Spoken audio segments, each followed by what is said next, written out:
ବେସାହାରା ସାବିତ୍ରୀକି ଘରମଣି ଉପହାର ଦେଲେ ଶ୍ରୀ ଜଗନ୍ନାଥ ଟ୍ରଷ୍ଟ। ଅତୀତରେ ପୁରାଣ ପୃଷ୍ଠାରେ ଘରମଣି ଏକ ଛେଳିର ନାମ ଅଟେ, ଯାହା ପାଇଁ ତଅପୋଇଙ୍କ କାହାଣୀ ବର୍ଣ୍ଣିତ ଅଛି। ଏହିପରି ଏକ ବିରଳ ଘଟଣା ଦେଖିବାକୁ ମିଳିଛି କେନ୍ଦ୍ରାପଡ଼ା ଜିଲ୍ଲାର ଶ୍ୟାମସୁନ୍ଦରପୁର ବ୍ଲକ ଅନ୍ତର୍ଗତ ଦୁତିଆଳ ଗ୍ରାମର ସାବିତ୍ରୀ ବାରିକଙ୍କ ଦୁଃଖଭରା କାହାଣୀରେ। ସ୍ୱାମୀ ଦୀନବନ୍ଧୁ ବାରିକ ଆରପାରିରେ ନା ପୁଅ ଅଛି ନା ଅଛି ଅନ୍ୟ ସମ୍ବଳ କିଛି।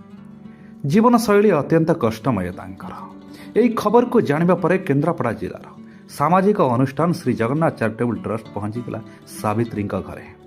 ତାଙ୍କର ସମସ୍ୟା ବିଷୟରେ ଜାଣିବା ପରେ ସ୍ୱରୋଜଗାର ପାଇଁ ଟ୍ରଷ୍ଟ ପକ୍ଷରୁ ଆଲୋଚନା ହୋଇଥିଲା। ଆଜି ଟ୍ରଷ୍ଟ ତରଫରୁ ସାବିତ୍ରୀଙ୍କ ପାଇଁ ଆତ୍ମନିର୍ଭରଶୀଳ ପାଇଁ ଏକ ଛେଳି ପ୍ରଦାନ କରାଯାଇଥିଲା, ଯାହା ତାଙ୍କର ଜୀବନଶୈଳୀକୁ ବଦଳାଇବ ବୋଲି ଟ୍ରଷ୍ଟର କର୍ମକର୍ତ୍ତା ଆଶା ରଖିଛନ୍ତି।